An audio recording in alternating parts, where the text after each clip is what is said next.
excuse that. But look, it's snowing.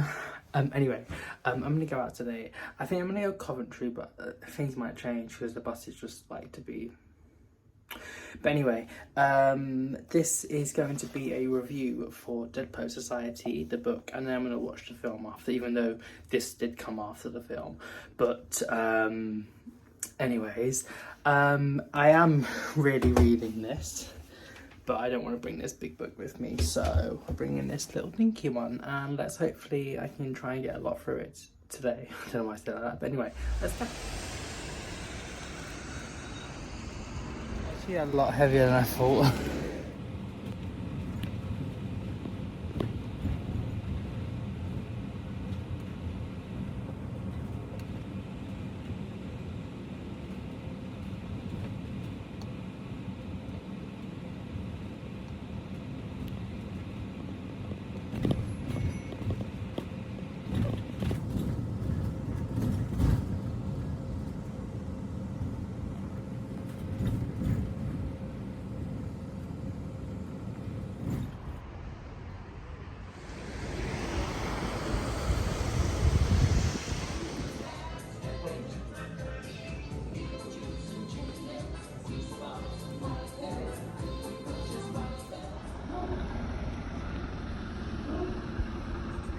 Exclusive star-studded event, including a night in a top London hotel.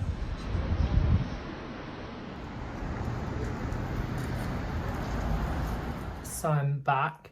It's freezing, but I actually read a lot. I read 110 pages.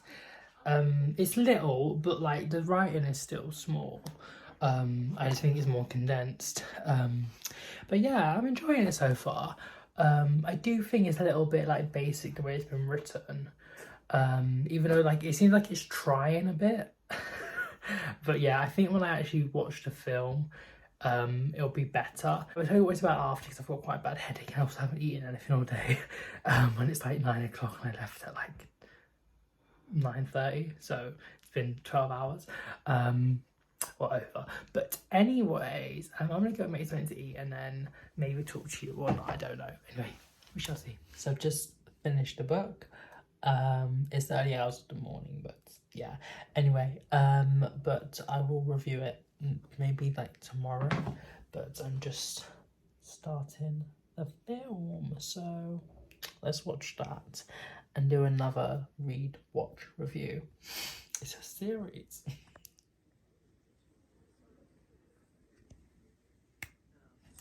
Hey, I'm going to try and do this quick. So book review for the Dead Poet Society. It's a novel by N.H. Kleinbaum, and it's based on an earlier script than the film written by Tom Schulman. So it's basically following these group of boys that are in this like pre-preparatory school in New England, Welton Academy. And there isn't really a main character, but there's sort of 2 or 3-ish main-ish ones, but they all sort of have their own identity and do sort of have like quite a strong element. It's like so sunny, like it's kind of annoying, but anyway, they're there, and there's new English teacher, Mr. Keating, who is played by Robin Williams in the film. He is quite like theatrical and energetic, and breathes life into this sort of boring study, do whatever your parents say, sort of just like, you go here to go to uni to do what like your parents basically did and follow it like in their chain and like tradition.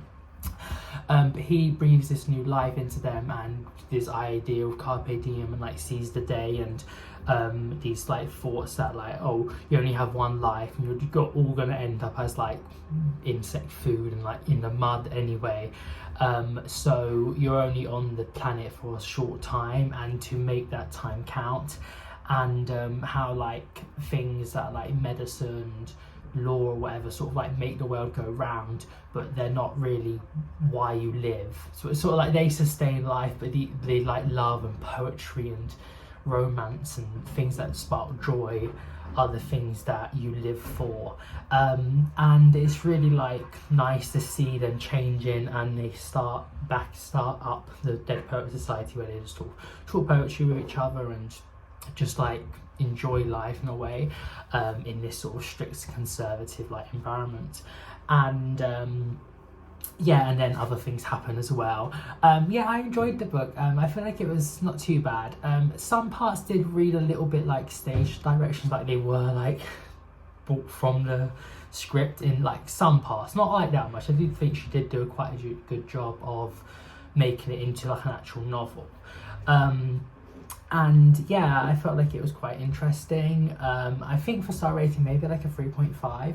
I enjoyed it. There was a few like issues I felt, and there was a little bit like quite a focus on like trying to woo women and like like that sort of thing, which I wasn't that keen on. And also the like party scene was a bit like uncomfortable, and I'm like, oh, I don't know, I don't like this at all. Like it's like sexual harassment-y, really. Yeah, so not too bad. I would recommend it. It was interesting, yeah, it was fine. And then the film, yeah, I enjoyed the film. I preferred the film a bit more because that party scene wasn't like really in it, or like it was, but it was like a lot less. And I just think that Robin Williams, the way he brought such a life to this character was just done so well, and like you can't really like match his like personality and charisma. And like this is really weird that like like anyway, you can't really like put what he had into like a paper form of a character. Yeah, I did think it was done quite well. I kind of like a little spoiler,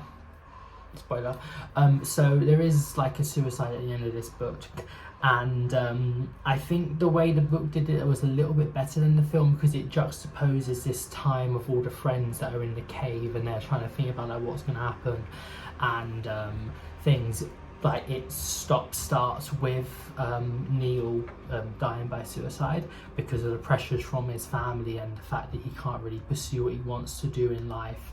And this sort of detrimental strain of having this pressure put on him led him to this, and you do get a sense of it like throughout, this strain that's leaning on his head, and how like he finds joy but then it's cut short, and he knows sort of like what's in store for him, so this is sort of his way out. Again, I don't know if it's like handled the best, but better than some books, I guess, or themes or stories that involve it. And yeah, that's over. For the film, I would probably give it maybe like a 4-star. I'd never seen it before, and I would possibly watch it again maybe in a couple of years. And yeah, so that's just a little book, film and movie review. Hope you enjoyed this, everybody, and I shall see you very soon. Bye.